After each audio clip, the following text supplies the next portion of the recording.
Voici en une minute ce que vous devez retenir des annonces d'Elisabeth Borne sur le projet de réforme des retraites.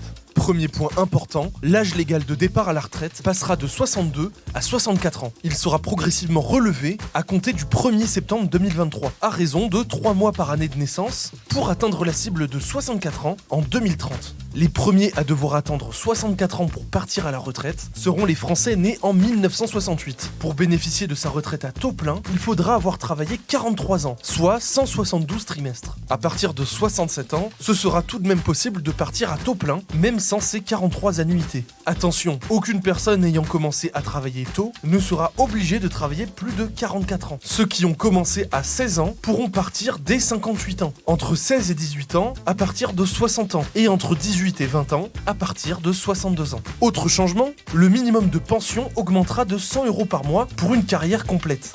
Un salarié au SMIC toute sa carrière aura une pension de 85% du SMIC. Concernant les régimes spéciaux, les nouveaux embauchés à la RATP, dans la branche industrie électrique et gazière, à la Banque de France, les clercs de notaire et les membres du CESE seront rattachés au régime général pour la retraite. Ils bénéficiaient jusqu'ici de régimes spéciaux. À partir du lundi 30 janvier, le texte sera débattu à l'Assemblée nationale. Et l'objectif du gouvernement, c'est de pouvoir faire appliquer le texte à la fin de l'été 2023.